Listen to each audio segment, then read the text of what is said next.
our next guest is behind the scenes. Just give me a thumbs up, Lainie, if you're ready. Okay, I need to know what the quote says because it's going to drive me crazy.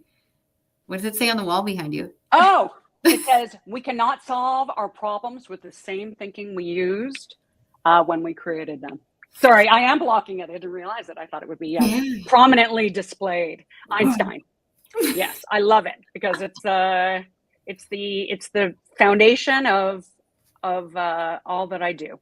Ooh, oh, this could be a very interesting conversation. I already liked you before this. Thank you. I only met you a couple times during networking. I was like, every time you talk, you're always bringing up really insightful things. I was like, I need to learn more about this lady.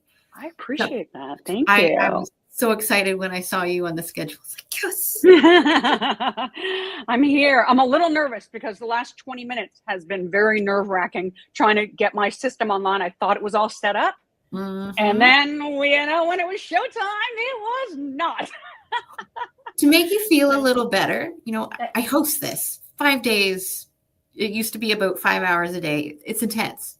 So 2 years ago, when I was technically homeless and like sleeping on a friend's couch and like all the stuff and things, I only had a suitcase worth of stuff with me. My laptop died 20 minutes before going live on a Monday. I'm like, oh my God. And I don't mean the battery died. I mean, the whole computer just decided we're never turning on again. So I'm like, panic. So what'd you do? Thankfully, my husband also had his computer set up, and thankfully he had a camera just in case I ever needed to use, during COVID, when my daughter was doing homeschooling with the Zoom calls for school, all that crap. So I could just pop on his. None of it was set up very well. The sound was horrible, but we got through it, and that's all that matters. Yeah. You muddled through. I'm kind of feeling a little bit of that way about myself because this is my first podcast. So I too am going to muddle through it. I'm letting you know right now. Okay. We're gonna high five you right now, and all the audience. I'm gonna ask you to do the same thing. High five your screen because this is exactly what I want to showcase.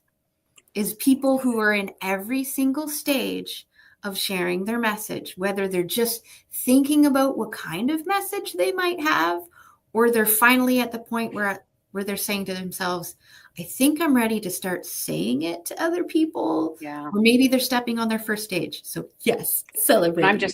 Thank you. I appreciate it. I've been cobbling it together. So this is my first time kind of going publicly in this, to this magnitude. Okay, so we'll start with a deep question and then just pretend we're on somebody's couch having a casual conversation. That's also TV appropriate, okay? Right. But here's my opener, because many times, and I don't think you're at this point yet, but many times people will write down their elevator pitches. They'll memorize them. And then we get this autopilot message that just feels so disconnected. I want this question to just shake that up and to get to the human being behind the business, behind the message. That's really what I want this to be about. It's just you as a human being. You don't have to prepare for that. It's all good. So here's my question. Before we start, hold on one second. I just want to say, I did write some notes down. I will be speaking from the heart, but in full disclosure, I did write some notes down because when we kind of get into it, I just wanted to, I had points that I wanted to make. So if you see me looking down, sometimes I'm looking at my notes. I have notes. Confess. Okay. Great. Here's my question. And don't get too nervous. Don't overthink it. Okay. It's just lovely. It's fun. If you could have other people describe you in 3 words, what would you love those 3 words to be? Okay. I'm going to confess. I watched yesterday's Amplify. So I knew this question was coming.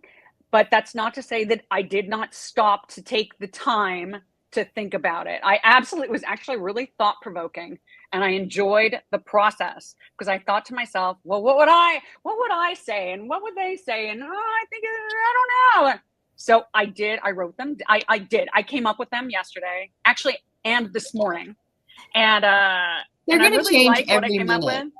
I am too. Yes, yeah. But I like what I wrote, and what I wrote was authentic.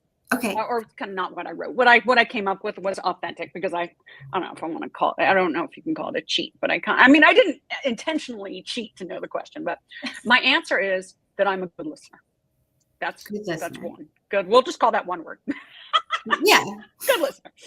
And that I'm helpful, that I offer advice, encouragement, support, and that I'm assertive. Yeah. Yeah. And I would say that bow down to you right now. Thank you. I would say that I've always been all three of these things. However, the assertiveness for myself came with my change. So it's actually, I just wanted to bring it up, that I thought that was important, because I was always assertive towards others, always there to help others and be assertive for them, but I wasn't assertive for myself until I stepped up and made changes in my life. And we'll get to all that, I'm sure. Oh, but yeah. I'm going to let you host and lead the way on this. Well, that's where we're going with this anyway, is I like to use those three words just as a way to, again, shake things up, but also it tells me so much about who you are as a person, how you like to show up, how you interact with other people, what kind of values you have, all of this information in three words before you ever tell me any of this. So now I have this lovely picture, whether you planned it or not, doesn't matter. It's not so question. But now I have all this information, and we get to see lovingly how this comes out as we're having the conversation today. And that's what I really want, is to be able to have people reference. So the follow-up question to this is always the same. How do these three words, or four, the good listener, the helpful, and being assertive, how do they play a role in the key message that you have for people? I have quite a few key messages, and every single one of these is threaded within, whether it's the helpful advice, encouragement, support, or the assertiveness, or just being a good listener in general. I'd say my first kind of message to the world, as I know you like to describe it, is you don't have to remain stuck. Seek change to inspire action within yourself. If you're feeling stuck, you don't have to do it alone. Find a coach, find a therapist, find some personal growth books, courses, however it is that you learn, whatever your modality is where you best learn, do that. But the most important piece is do something, take action, even if it's uncomfortable. Do it, because if there's a little inkling in your body or your mind that tells you something's off, listen to it. It's there for a reason. It's pointing you in a new direction. And that could be scary. That could be really scary. But it's important to follow that and listen to your gut, listen to yourself. There's so many messages. We have so many messages inside ourselves, but we spend so much time quieting it down. It doesn't feel right. Maybe it's not aligned with what we've been conditioned to believe, what we've been told throughout our lives. What's important is to embrace yourself. And when something is off, take action and do something about it, whether it's emotional or physical, a health condition, what have you. Do something. It doesn't benefit you to shove your head in the sand or sit on your hands, right? And do nothing. This is about taking action and empowering your life and really fully appreciating who you are, or at least getting to that point where you then can fully appreciate who you are. I think so many of us, we don't do it. We don't take the time. We don't feel worthy. Yeah. That reminds me lately. I've been so proud of her, because she's had those moments where she felt stuck or she felt uncomfortable. And yet her pattern, just like mine, unfortunately, she repeats, that she would feel like she didn't have a voice or could stand up for herself to the level that she wanted. She was always trying to be nice and make sure people would see. Oh yeah. Right? The people pleaser in her was the people pleaser in me, is probably the people pleaser in all of us. Yeah. So when she started standing up for herself lately, I'm like, I as a mom have to like take the moment aside and be like, look, we're going to take this moment to celebrate. Why? Because this kind of thing needs to happen more. And if we celebrate it now, you'll feel like you want to do it again next time and stand up for yourself more next time. So I'm like, I need to learn this. I'm learning from you. We're going to do it together. Those are some of my points. Those are actually some of my points that are in my notes somewhere. So we're just gonna skip those. I mean, I may, fumble over them in a bit, but that's exactly it. It's about, you touched on a couple of big points. The first one was about, taking the wheel of your life. Stop letting people control you, or your anxiety and your fears control you, or the conditioning control you of people pleasing. You want to be liked. We all want to be liked, but we gotta throw down some boundaries, man. Like, there's being liked, and then there's being, there's catering to everybody, right? Yeah, used. It's terrible. That is not the way to live. We've got to learn how to set boundaries. They're to protect ourselves, because we need to boundary ourselves from our people pleasing, and we need to start figuring out where'd this come from? Like, okay, well, I know where mine came from. I don't know about everybody else. I know exactly where it came from, and it came from trying to receive love in a chaotic home where love didn't feel accessible, being myself. So what did I do? I changed. Not for the best. I got away from who I was. I became inauthentic, and that over so many years became habitual. It was rigidified. And so that people pleaser in me was, I thought it was my personality. I do like to help people, but to a degree, when I was at that point in time, for the first 30 plus years of my life, by the way, that point of time is it's quite expansive. That was, you have to figure out where to draw the line, because there's a point where you lose yourself, and that's where I was. We can go into it further if you want, but at this point I want to bring up the second point, which is the celebration. Celebrate the wins. We always think about celebrating the big wins, which are great. Absolutely, we should celebrate those. But it's about the small wins. It's about those small. Man, life is those small wins. If you're not stopping and noticing the small wins, you're just waiting for the big wins. Forget it. You're never going to find joy. You're never going to have happiness. You're never going to be peaceful, because you're always just waiting for the big. Life is about the small things. It's about the small things. It's the small lessons. It's the small victories. We need to celebrate every single one of them, particularly in ourselves. My God, just talking about your daughter and how she stopped with the people pleasing and started being assertive. People are so afraid to do that. They're so afraid of that change. They're they have a tremendous amount of anxiety about it. The mind likes to keep us safe. And when they make a change and be courageous, I almost want to say that I coach in courage, because I coach in anxiety, but courage is absolutely just as important. Mindset, courage, anxiety. It's about being courageous in everything we do. We have to be courageous. We have to be courageous. We have to assert ourselves, and we have to figure out what our intentions are and align with that intention in every action we take. And it will require courage and assertiveness. Every action we take needs to be aligned with our intention. These points are so important. This is what creates a life worth living. It's not the material. I like some nice material things. I'm not going to pretend that I don't. But those material things, the joy they bring is fleeting.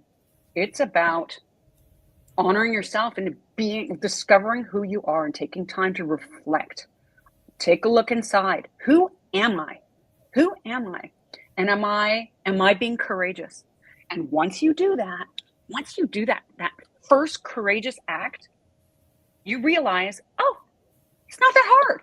Oh, I pat myself on the back. I really like this. I like the way it feels.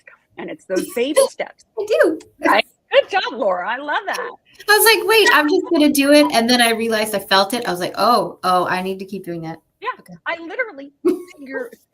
literally pat myself on the back. I do it all the time because life is about celebrating those small wins, and those small wins add up, right? They add up over time, and there we go. Suddenly we've become our best self. It's the small, courageous steps, those little wins. Life is about those little wins. Yes. There's another thing you can do instead of just this. I used to do some seminars for women's groups, and I did one once for women that were working on weight loss. And I taught them about the Wonder Woman stance. Yes. And you just take that Wonder Woman stance for 2 minutes, and it makes you feel powerful. The other part, that's another added part to that, is if you can physically do it, because there's some people that can't, is to squat down on the floor. You know, you're standing in that pose, touch your fingers to the floor, squatting down, and then coming up like this and doing that a few times with a big breath out, and then stand, because then you have a physical reaction in the body too, because you've gotten more oxygen, more energy flow into your body, so that when you're then standing there, you can feel that surging in you. So I love it. I was not aware of that. Almost like a burpee pose. That's right. I do know the Superwoman I love. You're still standing, no burpee. Okay. Don't scare people with it. Okay. Listen, don't scare people with burpee. All right. Because people hate burpees. I like them, but some people hate burpees. But anyway, no. Just squat down, touch your fingers, and then stand right back up. And then breathe out as you do it, like, do that a few times. You can actually do that in the afternoon instead of having a cup of coffee too, and it makes a huge difference. But then standing there and just feeling the energy surging in your body. I love it. The Superwoman or Wonder Woman pose. Yeah. See, another one that's really good that makes you feel powerful, at least it does for me, is the VOO, the pushing. Yeah. Push away. Woo! You push. And there's something about the energy of just pushing, railing against something, a wall, a barrier, right? You can even imagine it being a barrier. Pushing it with energy, and it brings you so much energy, just like the Wonder Woman stance or the superhero stance, or however you want to go, and this non-burpee and this non-burpee thing, right? Okay. Yeah. Well, I love these. You're mentioning that. I mean, I taught people martial arts for karate, Japanese Okinawan karate, punching for 35 years. So there's a tremendous amount of strength in punching, and you don't even have to connect with anyone. Just that action of doing it is right, because the connection is within yourself, right? Yes. The connection is in doesn't need to be against a material something. And to be honest with you, just from a martial arts perspective and a traditional perspective, you train not to use it. Yes. That's why you train, because you don't ever want to use it. Be trained. My son is a kickboxer. And self-awareness. His coach has always said to him, when there's a fight, when there's trouble, first thing you do is walk away. Exactly. Yes. You train not to use it. He could do some damage, right? Yeah. But he chooses not to. He chooses to be a peaceful warrior. That's right. Yeah. That's a great book. Actually, he might like it. Way of the Peaceful Warrior. Way of the Peaceful Warrior. I have it somewhere. I should give it to him when he's when I see him. He's in college, so when I see him next, I will I'll recommend it to him. He'll like that. Way of the Peaceful Warrior. He'll like it. Yeah, that's a great book. I agree. Exactly. Yeah, it's about self-control. Right. Yeah, it's about self-control. I read it a while ago, but I recall that it was about self-control, and I'm sure it has many other lessons, but I felt like it was chock full of lessons. Self-awareness too. It's really, really important. That's what we're talking about. Actually, we've been talking about it all day. Being self-aware and how powerful everything. Yeah. It's so valuable. It's so important. If we don't have self-awareness, we're just going through life asleep. Yeah. We are sleepwalking through life. I don't know what you guys had discussed earlier, so I'm sorry if I'm repeating any of the lessons, but doesn't matter. Self-awareness is everything, and that's what I learned. That's what I learned. I was sleepwalking through life, and I had so much anxiety, and I was not my best self. And Good. Let's dive into that a little bit more. Okay. Can you tell us, because you alluded to a story, and I love a good story. What inspired you to get into this work of coaching people through anxiety? My own story. My own story is what inspired me, because I grew up in a family that was financially strained, chaotic. It was challenging. My parents were misattuned. There was invalidation going on, and that's how I regarded myself. And and I was also a sensitive child. I'm a sensitive person in general still. I mean, that didn't go away. But those were the messages that I took with me and shaped me, and guided me in everything I did. So it's like something was awry, right? And I went off to college, and I was like, I escaped this. I graduated college, and I became a successful talent agent. And I found the man I married, who was amazing. And I thought, again, I escaped this. And we had a child, my son, who I mentioned, the aforementioned child, the kickboxer. And then we were newly pregnant again with another child, and my husband died suddenly. And that changed everything. All the stuff that I thought I had escaped came back with a vengeance, mixed with grief. So much pain. And I didn't have enough tools based on my family of origin. Let's just say I didn't have healthy tools. So of course, there's a difference. You can have some tools, but they may not be healthy ones, full of coping mechanisms, maladaptive coping mechanisms, and negative thought processes, and then repeating what you know because you don't know better. Nope. And that could really mess up your kids. I went on to have my baby, who we were, when we were pregnant. And so there I was, raising two kids all alone with bad tools, and in grief, in pain, so much pain. I didn't know what to do. And I didn't even know I needed to do anything. I was just in survival mode. Yeah. And years went by, and I got that tingling feeling, that the one I mentioned earlier about something's not right. It was so many years where I couldn't even think about something's not right, because I was just trying to get through the day. And I was a decent parent because I had lots of love in my heart, but I was not the parent that I am now. I was not the parent that I would have wanted to be had I known how to be that. I have it mirrored to me.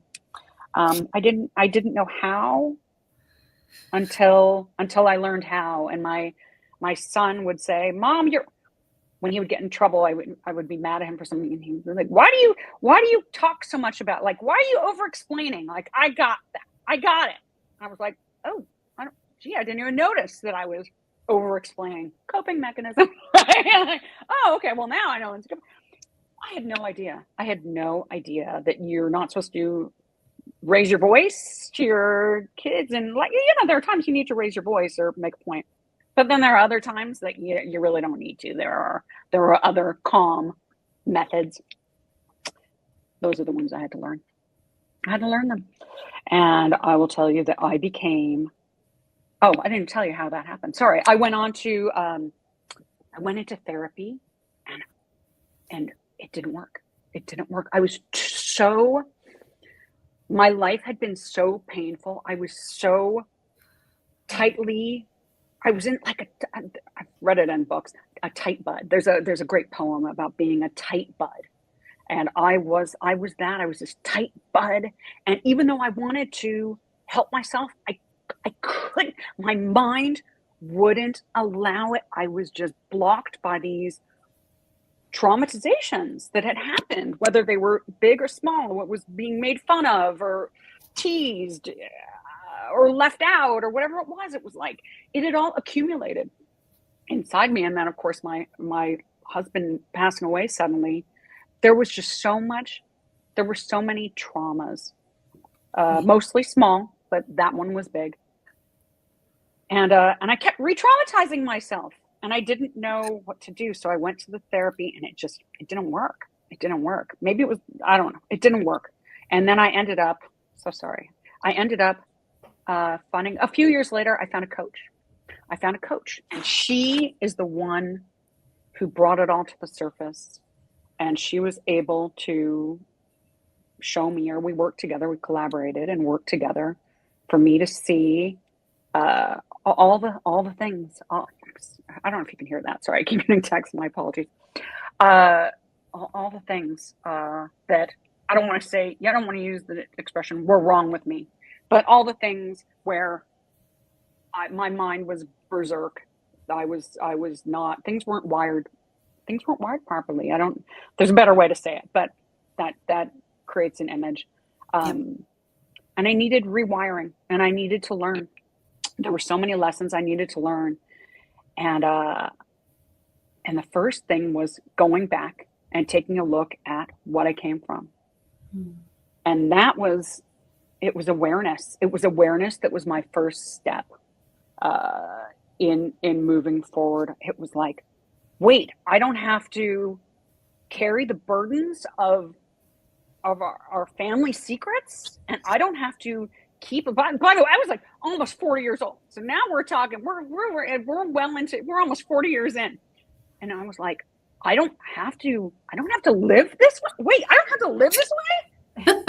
Exactly, mind blown. What? I have agency. I don't. I can be different.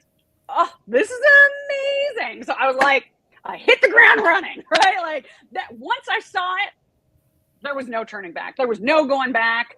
I was moving forward, and I started working on myself. That was when my work began, all my growth, and that was when I learned I had to be courageous. I had no courage. I had to build that up. And by the way, it didn't take much at all. It was like, as we discussed, it was like you do that first courageous step, you make that first courageous step, and suddenly it's like, oh, I like this. I can be courageous. I love it. This is fantastic. You mean I don't have to feel this way all the time? And so I started dealing with and working on all that crap from my past and removing layers and layers. And the work was so important to me. Yeah. I'm not even touching on so many things, but it doesn't matter. Yeah. Okay. I just like I said, I made notes because there were so many things that I wanted to talk about, but I'm totally going off script here. Okay. But it doesn't matter.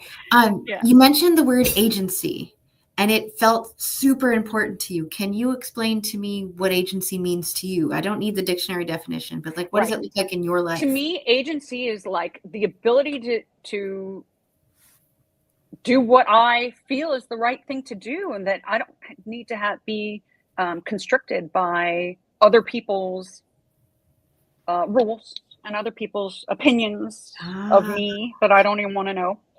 I don't need to know that.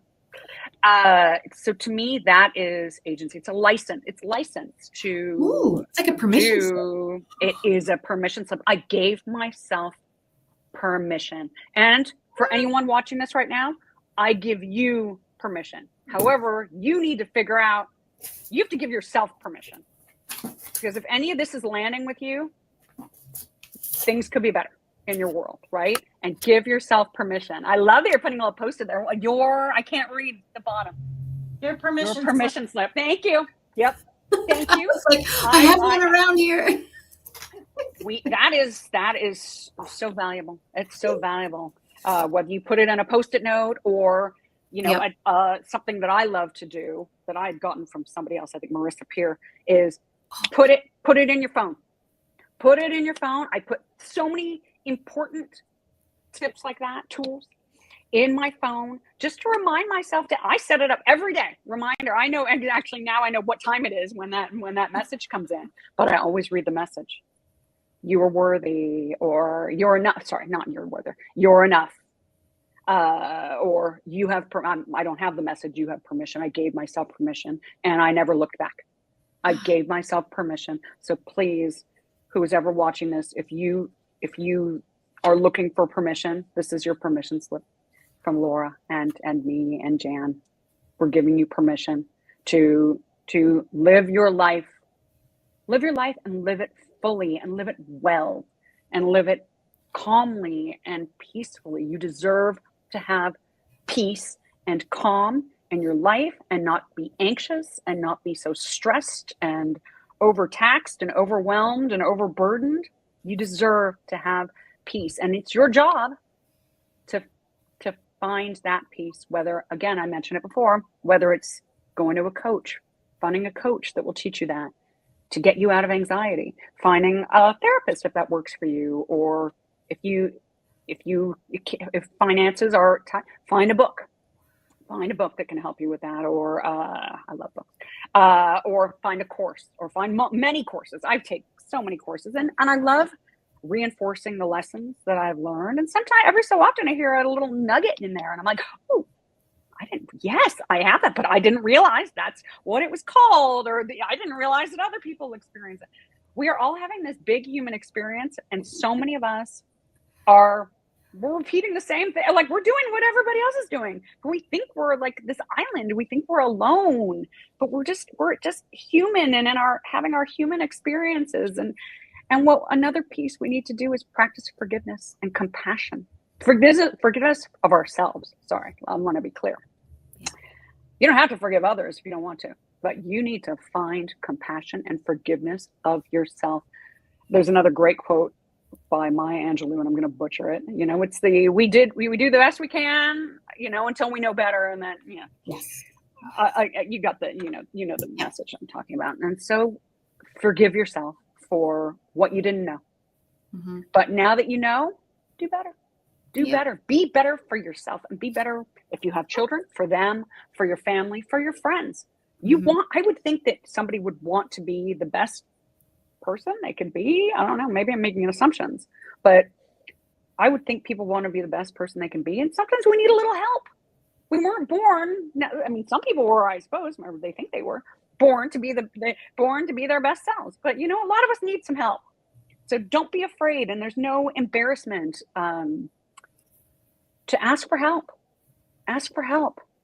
That was another lesson. I was like, there was nobody to rely on, so I just would do everything myself. I think that's what took me so long to get help, is as I was like, I would just think from my head. Everything was logical, and I still do that a little. I mean, I think I combine it with my heart. Yes. So I think logically from my head, and then I also listen to my heart, and I ask myself on a daily basis and periodically throughout the day, what do I need? And am I doing what is right? Am I doing what is right for me? Not according to the rules I was raised with. Yep. It was like, am I honoring myself? Honor yourself every day. Be courageous. Honor yourself. Check in with yourself. These pieces are so important. And be courageous. And you should not be living with anxiety that's like low hum of anxiousness on a daily basis. I kind of equate it to when someone's trying to lose weight and they have food noise. I see anxiety that same way. When you have chronic anxiety, it's anxiety noise. It's this low hum of anxiety, and everything you do, I must get it done. I must rush around. Like, stop and rest. You deserve that. You deserve to rest and just be and take the time for self-care. Jan, take the time for self-care. I mean, that's a whole other. And we only have about 2 minutes left, and I want to make sure that people know where to find you, and of course, your favorite way to communicate. Yes, so you can find me on my website. It's www.Lainie, Lainie Etzioni, Etzioni, so LainieEtzioni.com, LainieEtzioni.com. They can also find me on Instagram, Lainie at Lainie.Etzioni, so same spelling. I just recently started a YouTube channel. I'll be putting stuff out. You can find me on LinkedIn, also under Lainie Etzioni. Just got to get the spelling right. Lots of I's in there. And that's how they can find me. Awesome. Find me pretty much through anything, any social. Nice. So I'm going to call this the official close of the interview part, but I do like to invite the guests to stay for just a little bit longer so that we can do a little bit of a recap of our favorite moments or something that came up based off of our conversation. So Jan, I'm actually going to start with you. Jan, what is something that stood out to you during our conversation today? Well, I think that you've been saying so many of the things that I do help people with myself, about your self-awareness, about it's a choice. You have to choose. But everything that you were also alluding to was how difficult it is. And a lot of people hide, and they don't want to do it because it's frightening to look in that mirror yourself. I'm going to date myself from a kids show. They used to have, she had a mirror in the kids show without a mirror. And she used to go, I see so-and-so. She would name the kids in the room. And she'd turn the mirror around, which remember, there's no mirror. And I see. So it's like, okay, but you don't see because there's no mirror there. But at the same time, it's sort of a metaphor. Like we're afraid to look at what's in that mirror. And you have to be courageous to look at what's in that mirror. Because on the other side of doing all the work, look at the difference in yourself now versus the way that you were. I mean, the people around you, you described the 3 words that you would hope people would say about you. And I'm sure they are saying those things. So there's this tremendous difference. So the work is worth it. That being courageous and working. And we had another guest earlier that had done a 5K. She never thought she'd going to be able to cross the finish line of the 5K. But when she crossed it, and at one point in the race, she didn't want to do it, but she crossed that finish line. And I used to tell my students, my martial arts students all the time, no one can take that away from you. Once you do that work and you face that fear and you achieve a small thing, they can't take it away from you. And you just build on it. You keep building on it. And that's what I like about your message. You just keep building on these little things. It's like that book, Don't Sweat the Small Stuff. And it's all small stuff. That's what it is. It's all small stuff. These little things that lead to the next thing, the next thing, the next thing, the next thing. That have a seismic impact, right? I all those small things, when you work on them, they have a seismic impact that makes life worth living. Absolutely. And we're talking when Laura and I started out a while ago now, but we started out and I was saying about subjective well-being. This is every single one of us. We know whether we're living a good life or not. I mean, I could say to you, Lainie, oh, you're living such a great life. And you might not be feeling that way right now. Do you know what I'm saying? Like we have to decide that we're living a good life. And but that's part of that self-awareness again. We're back to that. You know something's off, that, on the back of your neck, that hair stands up and you go, I know something's off here. But it's taking the courageous step to do something about it. And so many of us don't do that because we're afraid of what's going to happen. Because it's hard, right? We don't want to challenge it. We'd rather be in our little comfort zone, which comes from anxiety. Yeah. It comes from anxiety. It's easier to just remain small and safe because that's what our brain wants us to be for thousands of years. It goes towards safety. But the truth of the matter is life and growth happen in stepping outside of that and being courageous. It's so important. We could talk about this for a while, but I do need to make sure that we continue. We only have like 1 minute left, but we have 2 people left. So Lainie, what's something that stood out to you today in our conversation? I had my own growth. I started the conversation and said, I made a bunch of notes and I wanted to bring up all these points. And you know what? I off-roaded it. I did not go to my notes. I think I looked at them once or twice, but I stepped outside of my comfort zone, exactly as we discussed. And I just followed my heart. And I love that. And one other thing, sorry, I forgot to mention that I am and I think it mentions it on the post, but I'm an anxiety management expert. So if anyone is interested in looking for anxiety help or really mindset, courageousness, they can reach out to me, please, through my website or through social media, as I've mentioned before. So my little insight is a reflection back to you, Lainie, based on our conversation. So I'm not sure if you did notice the growth a little bit, but I'm going to show you the clarity that happened just in the conversation. So you described to me that you basically help people when they are in the escape mode, the survival mode. You're using the words of grief and pain, which still are kind of generic, but those words of escape and survival, that kind of gets more to the core of that feeling that people get when you specifically talk about anxiety. And also the image of the tight bud having the huge trouble of letting go. Cool. Now we have some sort of semblance of what your ideal audience is feeling at this point in time. But now you said the perfect word that is the equal and opposite to that. It's that agency. And when you described to me what agency really meant, it was the ability to do what I feel is right. It's that license. It's that permission slip, the peace and the calm. So now we have that equal and opposite emotional pattern behind those things that you shared of your key messages. You don't have to remain stuck. You're not alone. Embrace who you are. Celebrate your wins and have aligned, intentional action. I love that. Agency, right? This is your first podcast, but like I casually brought you through a way so you could get to a point to give me the words so I could reflect this back to you at the end that helps you gain that clarity as you move forward. Thank you for that. Yeah, this is my gift to you. Thank you. Received. Thank you.